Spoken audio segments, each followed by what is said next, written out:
Irmãos, o estudo de hoje à noite é um tema que para mim é muito caro, é um tema muito importante para mim. Se você não está acostumado a frequentar os nossos cultos de quarta-feira, é um culto de oração e também de estudo da palavra, tá? Então, traga sua caneta se precisar, sua Bíblia não pode faltar nesse culto, na verdade, nenhum culto. Mas pegue sua caneta, seu lápis, se você tem uma boa memória, então fique com a sua memória. Mas hoje eu quero falar de um tema seríssimo para vocês. É uma doutrina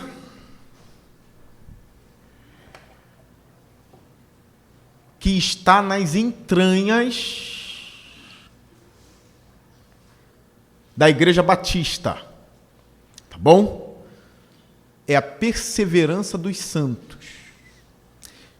Essa doutrina está nas nossas entranhas. Todo batista deve defender e crer nessa doutrina. Todo batista. Então, eu já quero ser bem honesto com vocês. Poucas denominações vão concordar com a gente nessa doutrina. Para que vocês não saiam daqui e sem querer ouçam de gente de outra denominação o contrário e achem que a gente ensinou uma heresia aqui no púlpito. Não. É uma doutrina muito antiga e que continua conosco. E eu oro para que sempre continue, para que não haja nenhuma reformulação na nossa declaração doutrinária. Você pode encontrar no site da convenção. E se mudar, o modelo que tem vai continuar aí. Tem pessoas que sempre ficam com as coisas mais antigas mesmo.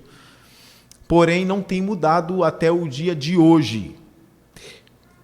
Quem aqui já ouviu a frase: uma vez salvo, salvo para sempre? Você já ouve? Todo mundo já ouve. Uma vez salvo, salvo para sempre.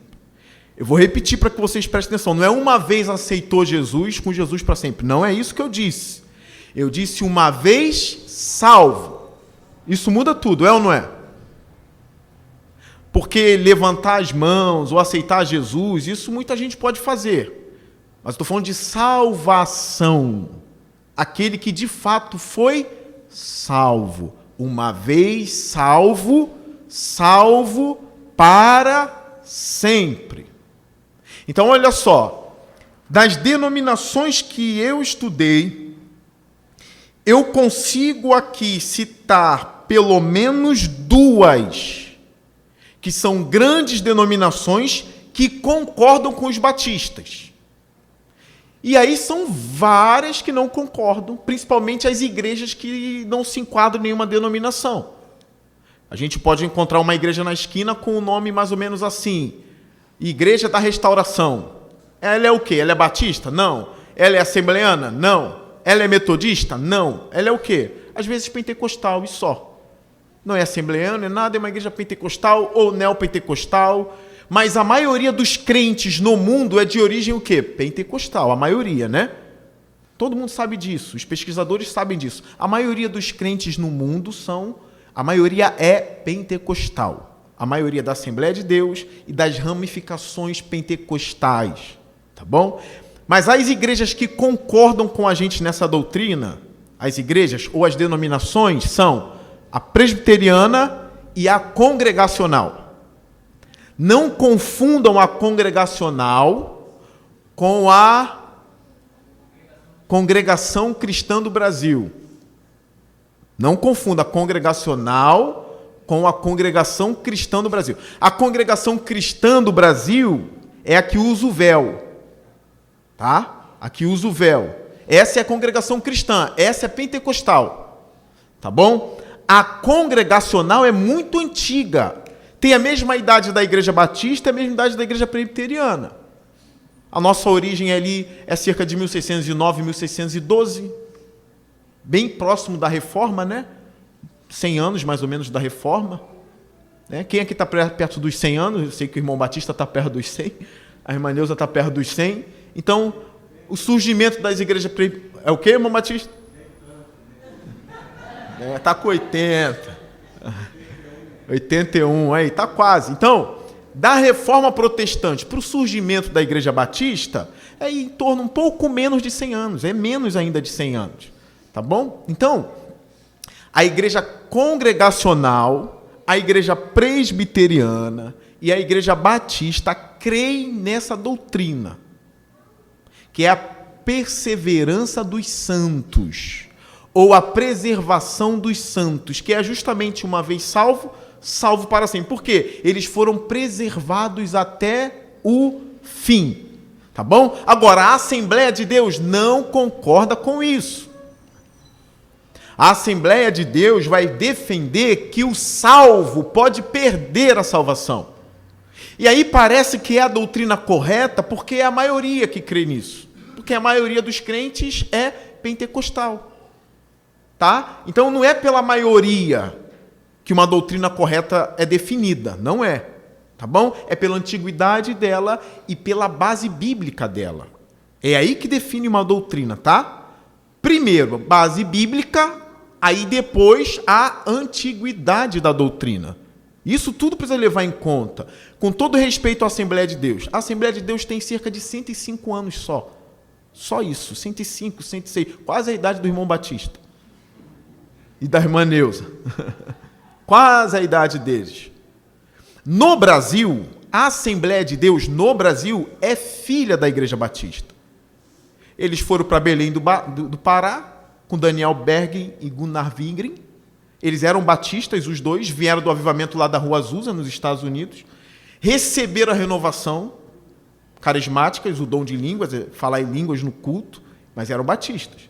Vieram para Belém do Pará, no Brasil, e foram para que igreja? Se eles eram batistas, eles foram para que igreja? Batista. Lá na Igreja Batista foi um fuzuê no culto. Imagine, a gente aqui, batista.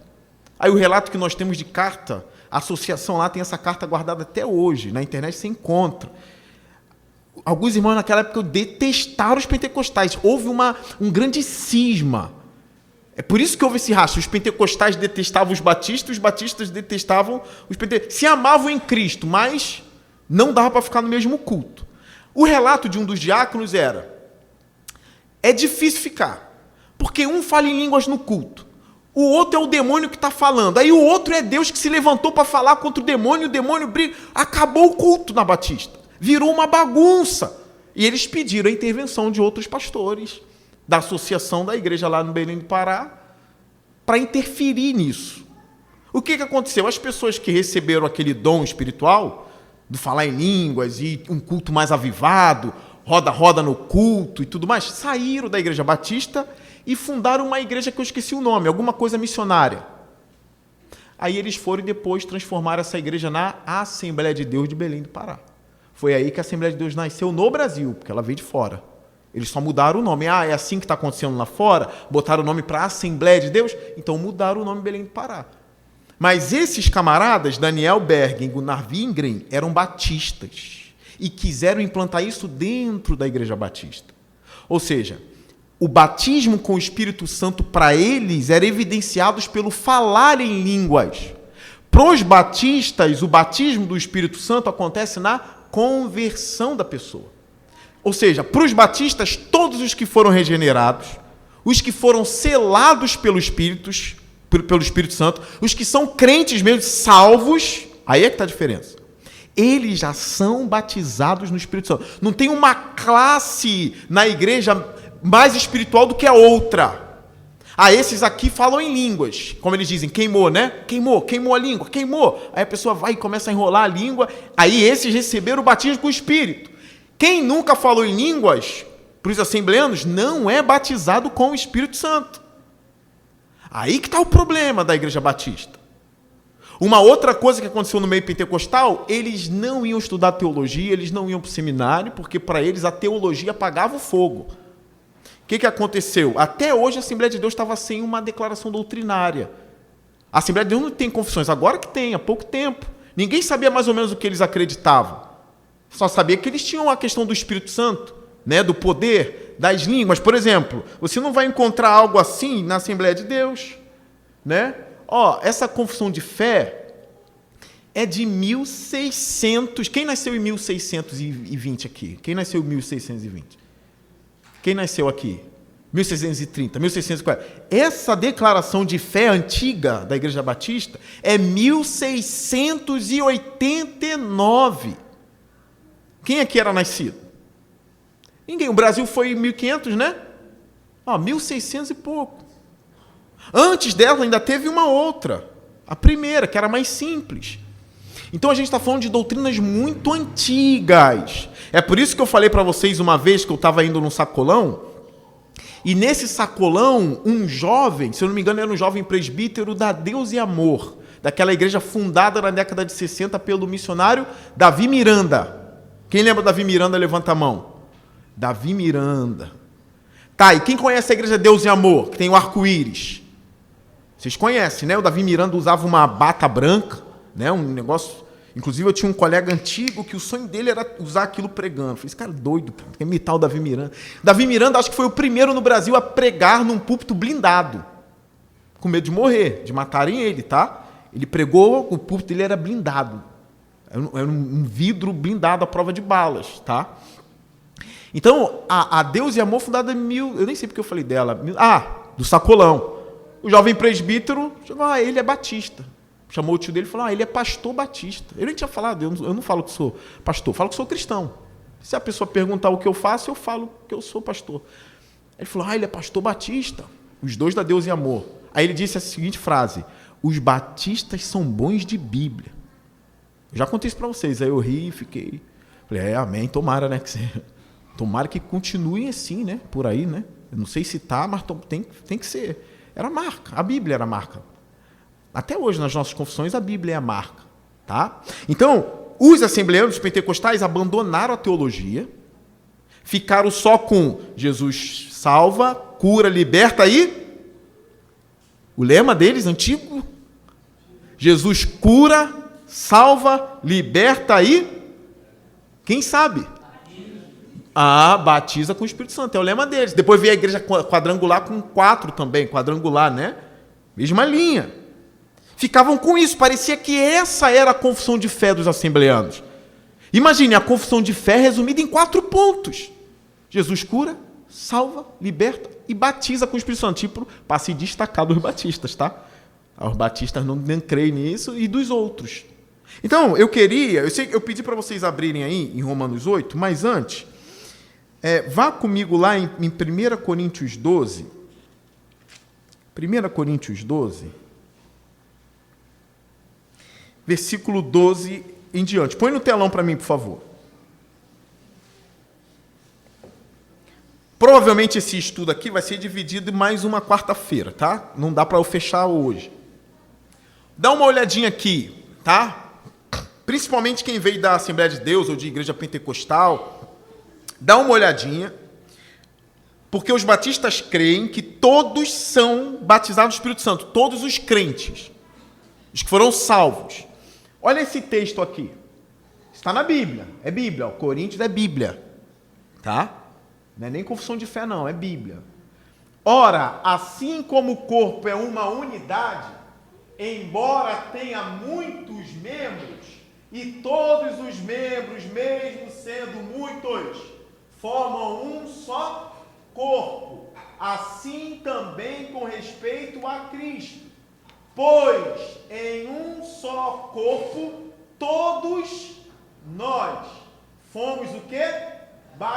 Pastor, batizado nas águas. Todo crente é batizado nas águas. Não, o texto não está falando de batismo nas águas. O texto está falando de um outro batismo. Então, olha só. Todos nós fomos batizados em um único Espírito. Todos nós fomos batizados em um único Espírito. Quer judeus, quer gregos, quer escravos, quer livres. Olha o termo agora.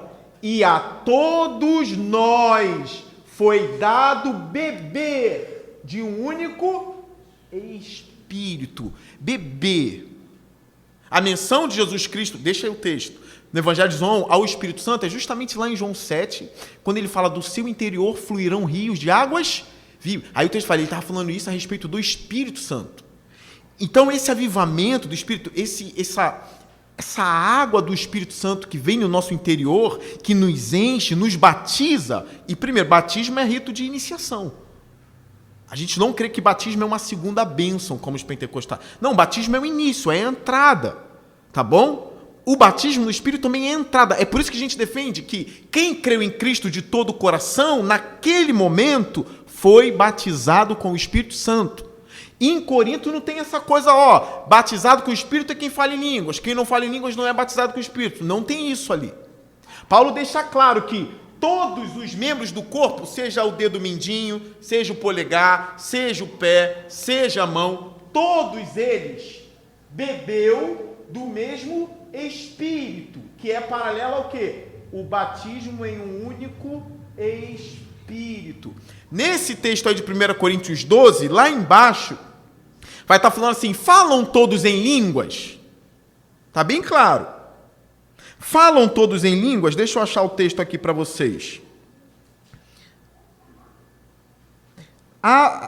No próprio capítulo 12, dá uma olhadinha lá para o versículo 28. Mesmo capítulo 12.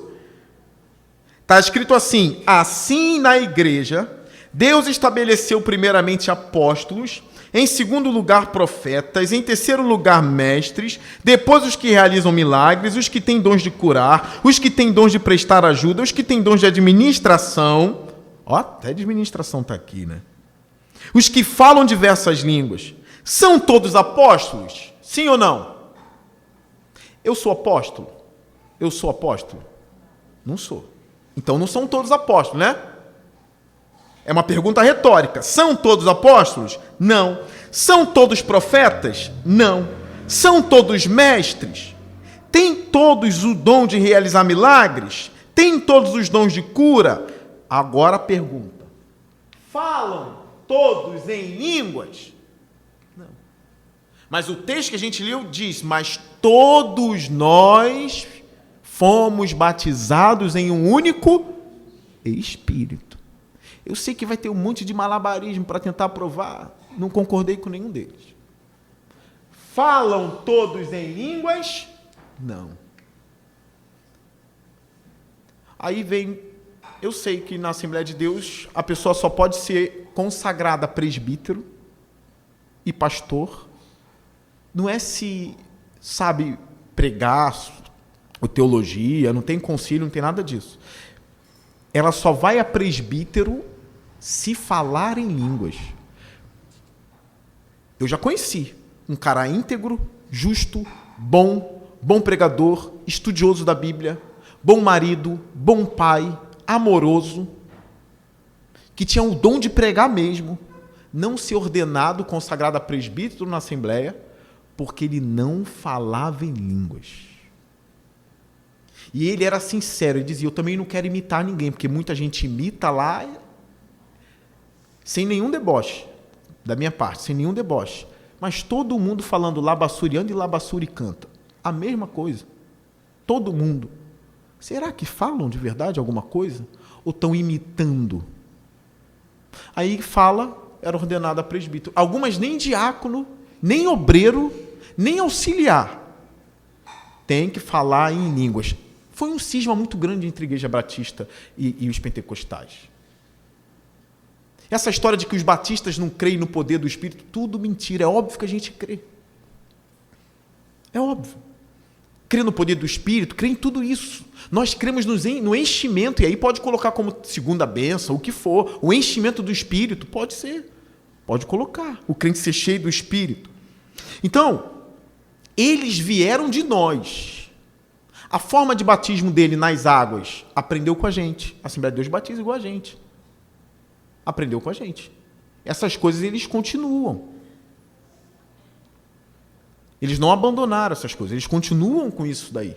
Mas houve esse cisma. Então aqui vocês estão entendendo onde aconteceu o cisma. Porém, eles não creem na preservação dos santos. Como eu disse para vocês, os assembleanos, os pentecostais, os metodistas, os nazarenos, que são filhos dos metodistas, eles acreditam que o crente perde a salvação. O salvo perde a salvação.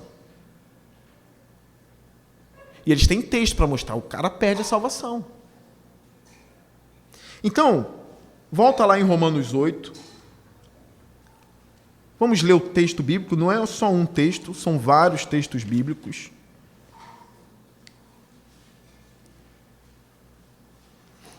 Só um parêntese aqui, tá? Só um parêntese.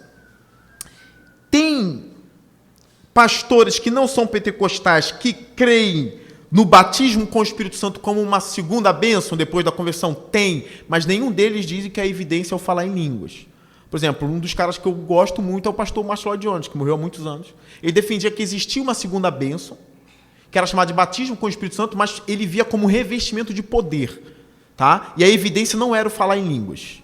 Não, mas era uma alma avivada, que o crente poderia passar por isso 1 ou 2 ou 3 vezes durante a caminhada. E aí é um ponto dele que eu não creio, tá? Mas não é evidência de falar em línguas. Romanos, capítulo 8, versículo 28. Dê uma olhadinha nesse texto.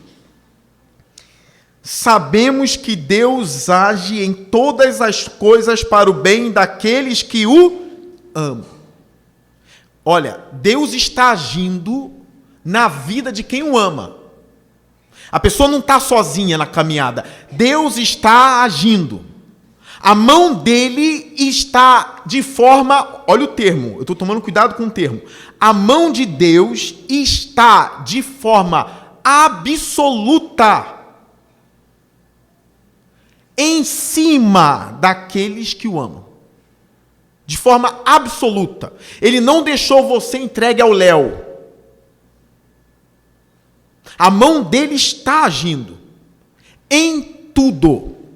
Não é só quando você vem o culto, agora eu estou louvando, a mão de Deus está agindo. Não, é quando você está dormindo, é quando você acorda, é quando você tropeça, é quando você está de mau humor, é quando você está estressado. A mão de Deus está ali, agindo em todas as coisas para o bem daqueles que o amam. O texto vai continuar. Dos que foram chamados de acordo com seu propósito. Pois aqueles que de antemão conheceu, também os predestinou para serem conformes à imagem de seu Filho, a fim de que ele seja o primogênito entre muitos irmãos. E aos que predestinou, também chamou. Aos que chamou, também justificou. Aos que justificou, também fez o quê? Glorificou. Para Deus, esse camarada salvo, que ele já conheceu de antemão há muito tempo, na eternidade, já é glorificado. Essa corda aqui, essa linha aqui, que apareceu, chamou, justificou, ela não se arrebenta. A mente de Deus não é igual à nossa. Deus não, o tempo e o espaço está dentro dele. É uma coisa absurda, que eu não sei nem descrever isso. Eu estou dentro do tempo, eu vivo no passado, no presente. Deus não tem nada disso. É uma coisa estranhíssima. A mente de Deus é algo estranhíssimo. Eu não sei como funcionam essas coisas na mente dele. É muito além, não dá. Como eu já ensinei para os irmãos, Deus não é um velho grandão sentado no trono, não. Não é. Inclusive o céu está dentro dele, é tudo nele. Paulo vai dizer aos atenienses, nele nos movemos, existimos e somos. Nele nos movemos. Jesus ensina que Deus é espírito. O planeta Terra dentro dele, as estrelas, as galáxias, tudo dentro dele. Não tem nada fora dele. Olha que coisa estranha. Aí ele fala lá em Isaías, né? Os meus pensamentos não são os seus pensamentos. Assim como os céus são maiores do que a terra, os meus pensamentos são maiores do que os seus. Paulo vai dizer em Romanos 11, quem conheceu a mente do Senhor? Quem conheceu? Ninguém. É uma coisa absurda. Então, olha, a dinâmica é, no versículo 30, os que predestinou, ele chamou. O que chamou, ele justificou. O que ele justificou também glorificou. Está encerrado na mente dele. Está glorificado. Eu estudando a epístola aos Efésios em casa, eu cheguei a comentar para algum, teve uma parte que eu parei, eu fiquei meditando, falei, meu Deus, que coisa é essa? Eu não estou entendendo. Porque tem um trecho lá em Efésios que diz assim, Nós já estamos assentados em Cristo, nas regiões celestes. Eu falei, não, eu estou assentado no meu escritório em casa. Eu não estou assentado no reino celeste. Eu não estou assentado em Cristo na glória, eu estou aqui. E como que eu estou aqui e estou lá? É uma tensão, é o já e o ainda não. Eu já estou lá. Olha que segurança, eu leio o texto. Vocês já estão assentados nas regiões celestiais em Cristo. Já está lá. Mas não estou ainda. Nem vou tentar explicar, não dá. Aí ao mesmo tempo veio aquele conforto. Cara, eu não vou temer nada nessa vida. Aí passa 10 minutos, tá o cara com medo, mas na hora, vem aquela coisa, para que eu vou temer? Eu já estou lá. É a segurança de Paulo. Eu já estou em Cristo, assentado, ninguém tira aquilo de mim, eu já estou lá. Aí tu se enche, né? Parece que o Espírito te toma. Mas daqui a pouco tu volta, fala, eu não estou lá. Estou e não estou. Aí Paulo, no versículo 31, vai dizer, que diremos, pois, diante dessas coisas? E aí, crente? Ele está abismado. Que diremos, pois, diante dessas coisas? Olha agora, se Deus é por nós, ele não está agindo de forma absoluta? Para Deus a gente não já está glorificado? Ele já sabe disso tudo? Sim. O que vamos dizer então diante disso? Desses ensinamentos, dessas doutrinas? O que vamos dizer? Que diremos nós diante dessas coisas? Se Deus é por nós, quem será contra nós? Aquele que não poupou seu próprio filho, mas o entregou por todos nós, como não nos dará juntamente com ele e de graça todas as coisas? Uma das frases mais lindas para mim nesse texto vem agora. Quem fará alguma acusação contra os escolhidos de Deus? Quem vai fazer? Quem fará? O diabo? Os demônios? Quem fará alguma acusação? É uma das partes mais lindas. Ele completa, é Deus quem os justifica. Olha o 34. Quem os condenará? Foi Cristo Jesus que morreu. Irmão, dei uma pausa aqui, eu tenho que dar. Tem ou não tem muito amor envolvido aqui? A mão dele ali, Cristo que morreu, tu acha que ele vai perder? Tem muito poder envolvido nisso aqui. É um poder extraordinário envolvido na vida do crente. Quem os condenará foi Cristo que morreu e mais, que ressuscitou. E esse Cristo que ressuscitou e morreu em meu lugar, em seu lugar, onde ele está? Ele está longe do Pai? Onde ele está? Esse mesmo que morreu por amor a mim, que ressuscitou por amor a mim, que me ama com amor incondicional, onde ele está? Ele está à direita de... Fazendo o quê? Também intercede. Quem vai me separar do amor dele? Olha onde ele está. Isso fica muito embolado para a gente, que eu estou aqui, estou lá, não me vejo lá, eu estou aqui, não sei como é. Eu estou aqui hoje, mas ele está lá, e ele intercede por nós. Mas como eu sei que o texto fala, por aqueles que amam a Deus. Eu lembro quando Paulo falou assim, combati o bom combate, encerrei a carreira e guardei a fé. Agora já está reservada a minha coroa, que ele não dará somente a mim, mas também a todos os que amam a sua vinda. Você ama a Deus? Tem amor por Deus no seu coração? Os que nasceram de Deus amam a Deus. Pode um bebezinho que acabou de nascer odiar a sua mãe que amamenta? Nós nascemos de Deus. Quem nasceu de Deus ama a Deus. E tem muito poder envolvido. Se uma mãe faria tudo para proteger o neném que ela amamenta, quanto mais o nosso Deus. Nós nascemos de Deus. E estamos protegidos por Ele até o fim. O texto não acabou. Cristo está lá, à direita dele, intercedendo por nós. Aí vem a pergunta no versículo 35. É a pergunta-chave para mim. Da perda da salvação ou não? Se perde ou não salvação? Começa agora. Quem nos separará do amor de Cristo? Será a tribulação? ou a angústia, ou a perseguição, ou a fome, ou a nudez, ou o perigo, ou a espada? Como está escrito, por amor de ti enfrentamos a morte todos os dias. Somos considerados como ovelhas destinadas ao matadouro. 37. Mas em todas estas coisas somos o quê? Mais que vencedores, por meio daquele que nos amou. Olha a palavrinha de Paulo. Pode pular. Pois estou convencido de que nem a morte, nem a vida. Está vendo isso?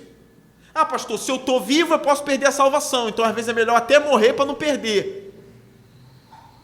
Se eu já estou salvo, é melhor eu morrer logo, porque vai que amanhã eu perca. Perguntaram para o velhinho Russell Shedd. Era um patrimônio batista na terra, ele morreu. Infelizmente e felizmente, está vendo? É um paradoxo. É felizmente e infelizmente. Ele foi. Perguntaram para o Shedd, tu pode perder a salvação? Aí ele disse assim, depende. Se fui eu que me salvei, eu perco. Se foi Cristo que me salvou, eu não perco.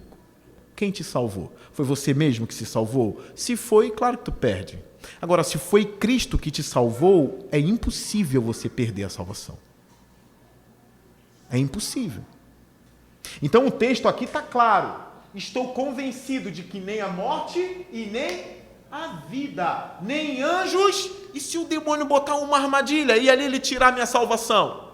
Nem demônios, nem o presente e o amanhã, pastor, nem o futuro, nem quaisquer poderes, nem a altura, nem profundidade, nem qualquer outra coisa na criação será capaz de nos separar do amor de Deus que está em Cristo Jesus, nosso Senhor.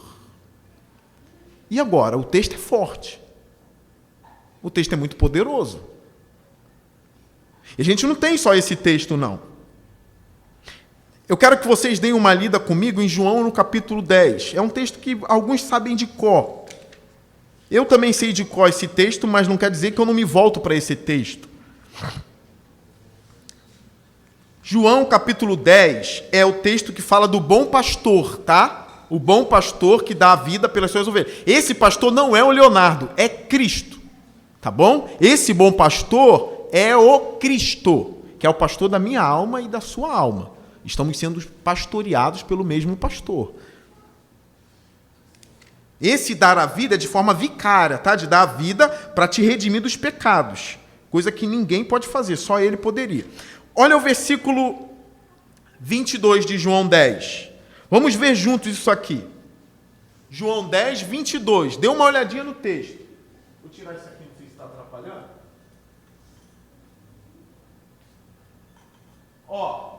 Celebrava-se a festa da dedicação em Jerusalém. Era inverno. E Jesus estava no templo caminhando pelo pórtico de Salomão. Os judeus reuniram-se ao redor dele e perguntaram: até quando nos deixará em suspense? Os judeus. Se é você o Cristo, diga-nos abertamente. Se você é o Cristo, nos fale. Quem estava fazendo essa pergunta? Os judeus. Olha a resposta de Jesus. Jesus respondeu: eu já disse, mas vocês não creem. As obras que eu realizo em nome de meu Pai falam por mim, mas vocês não creem. Aí eu, Leonardo, faço uma pergunta para o texto. Por que vocês não creem? Eu pergunto, por que eles não creem? Se está claro para eles, está muito claro, mas por que eles não creem? Jesus vai explicar. Vocês não creem porque não são minhas ovelhas. Ele continua: as minhas ovelhas ouvem a minha voz, eu as conheço. Eu as conheço. E elas me seguem. Olha agora, a parte da nossa matéria de hoje. Olha bem para esse texto. Eu lhes dou a vida eterna. Primeiro, se salvação se perdesse, a palavra eterna nem era para estar ali. Tem debate, mas eu concordo que não era para estar ali. Vida eterna é uma vida em abundância que não acaba. E vem por meio do Cristo. Essa vida é dádiva dele, ele dá essa vida. Ela é eterna, ela vem dele. Não é algo que você adquire hoje e perde amanhã. Não é. É uma doutrina clara da Bíblia, não é obscura, é clara. Eu lhes dou a vida eterna. Olha agora, perde ou não perde? E elas, as ovelhas, jamais perecerão. O que é jamais? Jamais é o quê? Nunca. Tem exceção no texto, uma cláusula de exceção? Exceto se ela... Não tem. Ele é muito claro. Eu dou a vida eterna e elas jamais perecerão. Ninguém, lembra de Paulo dizendo lá em Romanos 8? Ninguém, nada poderá nos separar. Olha Jesus, ninguém as poderá arrancar da minha mão. Gravaram isso? Ele vai completar. Meu Pai que as deu para mim é maior do que todos. Ninguém as pode arrancar da mão de meu Pai. E agora? Perde ou não perde? Romanos 8, ele fala que Deus age em todas as coisas para o bem daqueles que o amam. Deus agindo. Aqui ele diz, meu Pai é maior do que todos. Não tem nada maior do que ele. Ele é maior do que todos. E ninguém pode arrancá-las das mãos de meu Pai. Qual o nome dessa doutrina? Perseverança dos santos, ou preservação dos santos. Os santos serão preservados. Pastor, então já que eu sou salvo, eu vou para a farra. É ou não é? Já que eu sou salvo, por que eu estou aqui? Já que eu sou salvo, por que eu não estou aí nas orgias, nas festas? Eu vou para lá, já estou salvo. É por isso que algumas pessoas falam, não creio nesse negócio de uma vez salvo, salvo para sempre. Porque o povo pinta e borda por causa disso.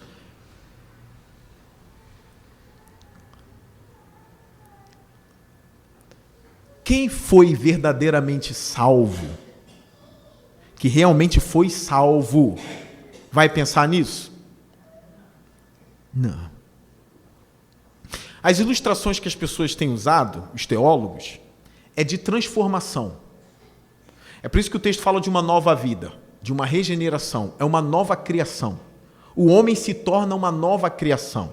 É a mesma coisa de você pegar um porco brincando na lama, ele está feliz, é ou não é? Ah, se o porco já é de Deus e Deus não gosta da lama, se o porco já é de Deus e ele não vai perder a salvação dele, então ele vai rolar na lama, porque ele gosta da lama. Concordo, o porco vai rolar na lama. Mas se você pegar o porco e fizer assim, ó, e ele virar uma ovelha, ele vai gostar da lama? Se ele virou ovelha, ele faz o quê? Ele sai da lama. A ovelha gosta de outras coisas. A ovelha quer os pastos verdejantes e quer as águas frescas. O gosto da ovelha é diferente do gosto do porco. Então você nunca vai ver um crente regenerado, salvo de verdade, amar o pecado. Não tem como. Porque a vida de Deus está nele. Então essa história, cuidado, vai ensinar isso, o povo vai começar agora a ir para as baladas. Não vai não. Ele vai amar mais a Deus. Ele vai ver agora, ele vai se aprofundar nas doutrinas, na doutrina da salvação. Ele não é mais porco, ele é ovelha, ele gosta de coisas que ovelha gosta. Eu reparo, por exemplo, na cena, é uma outra ilustração que os teólogos usam. Na rua, uma das coisas mais imundas aí que a gente vê é cachorro lambendo o próprio vômito. Mas é imunda pra gente, pro cachorro não é. E agora? Porque cachorro é cachorro, humano é humano. Tem outras coisas estranhas que os cachorros fazem que eu não vou falar. Tem outras coisas estranhas que os cachorros fazem. Só você ver um bando de cachorro na rua e observar por meia hora. Cachorro tem gosto de cachorro. Humano tem gosto de humano. Salvo tem gosto de salvo. Tem paladar de salvo. Regenerados têm paladar de regenerados. Os regenerados pensam como regenerados. A gente ainda não foi glorificado, humanamente falando. Vai chegar o dia. Estamos em processo de santificação. Pode acontecer um tropeço? Claro que pode. Claro que pode. Mas ele sempre vai se arrepender. A vida cristã é sempre de arrependimento. O crente verdadeiro não vai amar o pecado. Ele pode até ter um período, às vezes até de rebeldia, mas ele volta. Porque o coração dele ainda está sendo santificado. Naquele dia da glorificação, acabou, não tem resquício nenhum mais. Mais nada, acabou todos os resquícios. Tem um texto que eu sei que é usado, deixa eu ver quanto tempo eu tenho, devo ter uns 10 minutos, né? 11. Tem um texto que eu sei que é usado, e eu não vou entrar na exegese do texto, mas eu quero apresentar a vocês, que é o texto de Hebreus 6. Dê uma olhadinha lá no livro de Hebreus, capítulo 6, que é um texto muito apresentado, dizendo que o crente perde a salvação. É um texto forte, mas eu vou ler esse texto e depois vou pegar a luz de outro texto.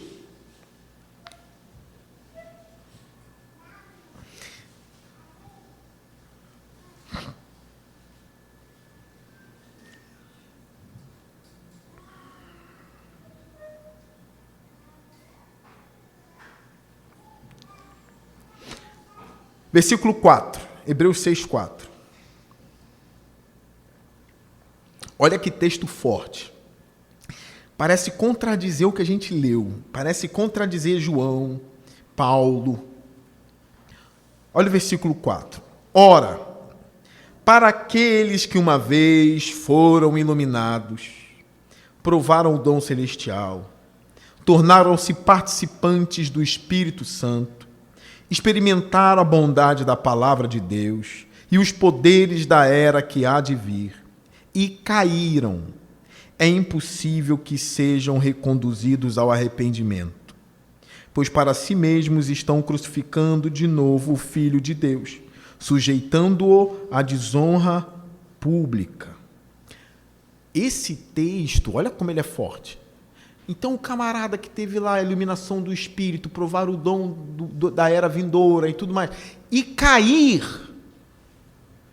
aqui eles defendem que é um tipo de apostasia, não é cair em pecado, é aquela queda contra Cristo. Os que defendem esse texto contra a doutrina da perseverança dos santos, vai dizer, esses caras que foram iluminados e tudo mais, e caíram, pisaram o sangue de Cristo, viraram anticristo, viraram apóstatas, tá bom? É impossível que eles voltem. Não há mais arrependimento para eles. É o que eles defendem, porque é o que o texto está falando. Caíram. É impossível que sejam reconduzidos ao arrependimento.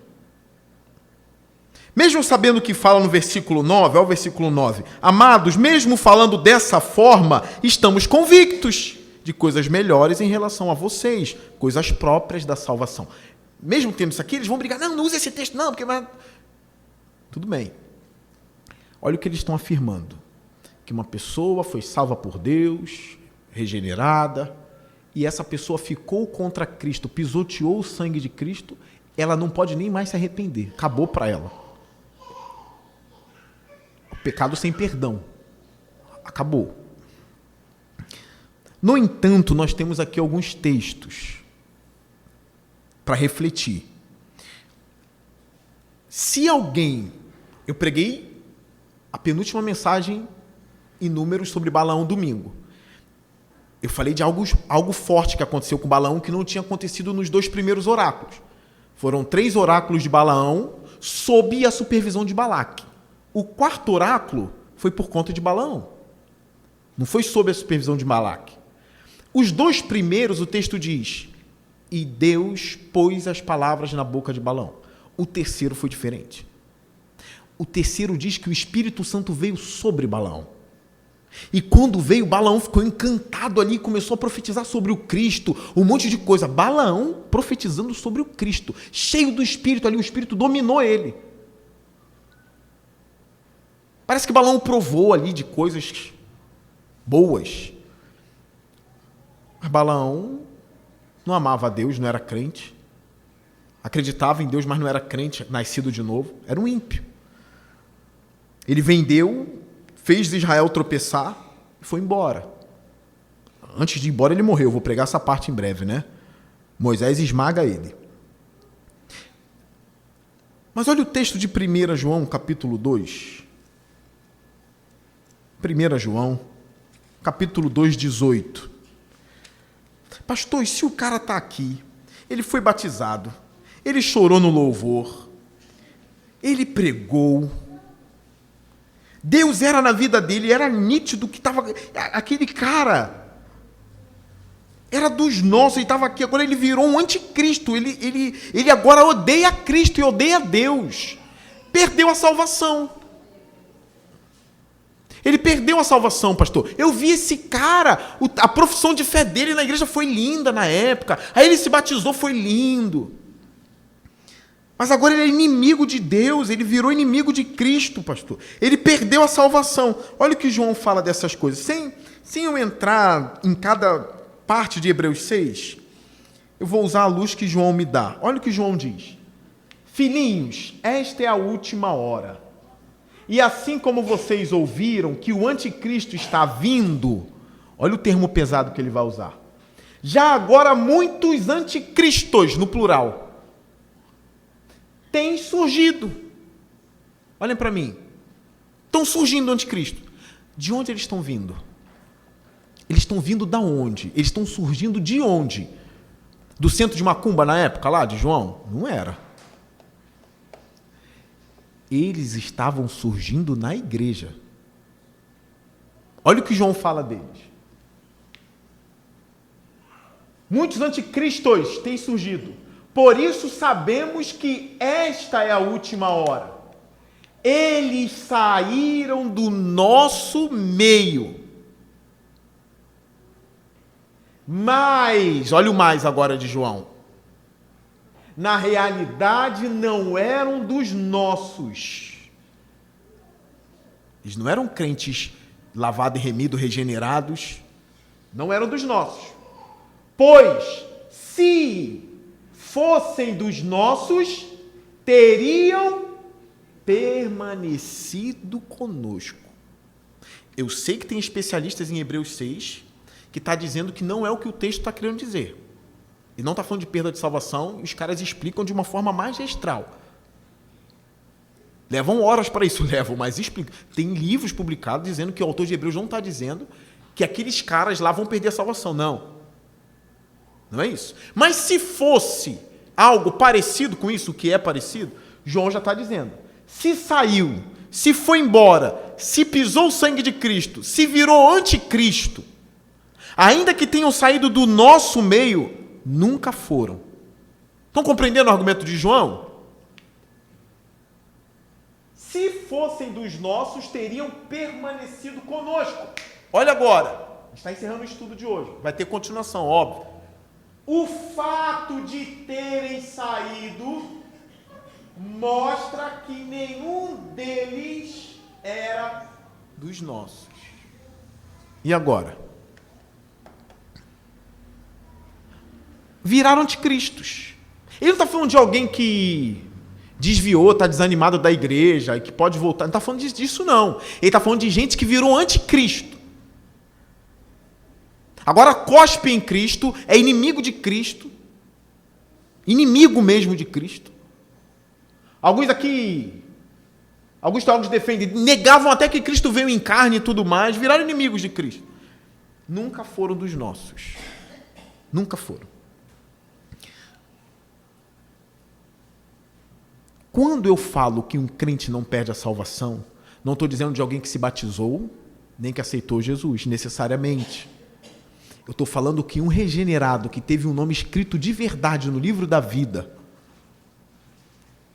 que o Espírito Santo fez ele nascer de novo, essa pessoa não perde a salvação. Ela vai perseverar até o fim. Pastor, e como eu sei que eu sou? É difícil responder essas coisas. Quantas coisas você já passou difícil na sua caminhada de fé? Eu estou falando para os mais antigos, é óbvio, na fé, né? Tu que chegou agora na fé vai demonstrar ainda. Mas quantas coisas difíceis você passou? E eu faço a pergunta, você abandonou a Jesus? Você abandonou a Jesus? Lembra agora, tudo que tu passou de dificuldade, que muitos abandonariam com a metade. Tu abandonou a Jesus? Não. Tu perseverou na primeira, na segunda, na terceira, na 15ª, na 20ª, na 30ª. Tu vai cair amanhã? Tu vai virar anticristo amanhã? Você vai realmente cuspir na face de Deus amanhã? Não.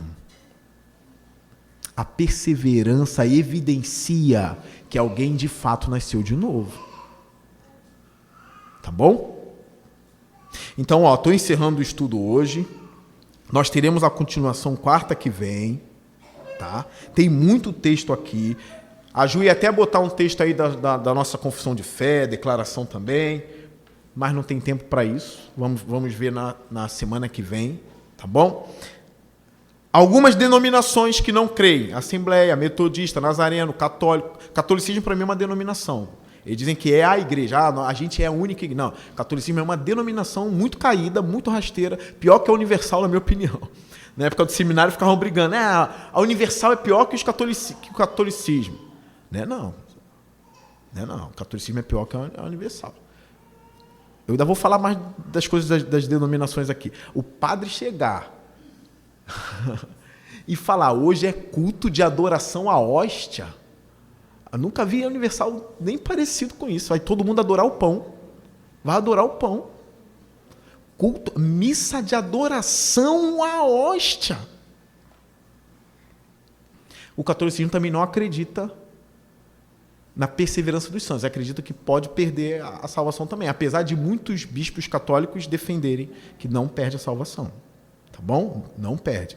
Então a gente vai dar continuidade a esse estudo. Se você veio de outra denominação, pastor, quero estudar mais, venha, só estuda. Não estou te obrigando a crer nada. Você vem, só estuda. Eu espero vocês quarta-feira que vem, tá? É sempre bom conhecer um pouco mais. Se tu não for crer, eu vou ficar com aquela doutrina lá da Blair. Tudo bem. Mas só vem para conhecer mais outra linha de pensamento que é altamente bíblico. Amém?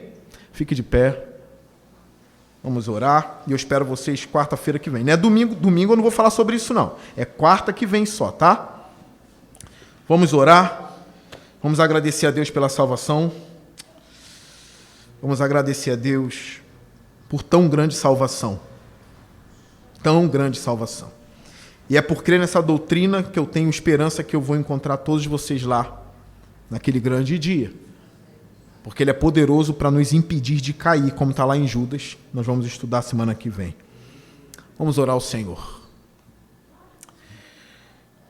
Bendito Deus, nós te louvamos por tão grande salvação. Eu não sou digno disso.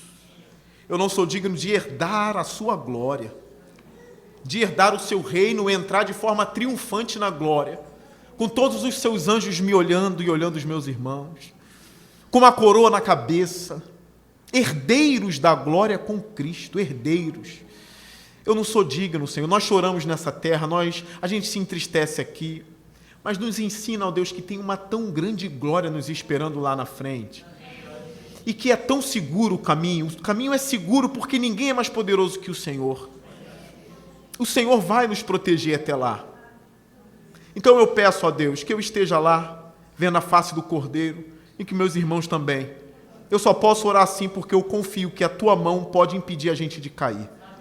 Senão, por que eu oraria, Senhor? Se eu oro é porque eu creio que o Senhor nos impede de perder a salvação.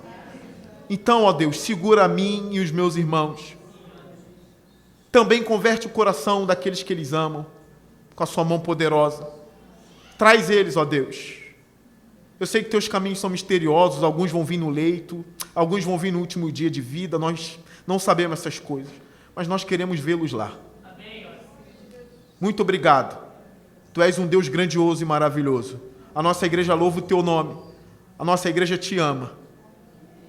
Nós terminamos essa oração e esse culto no nome de Jesus.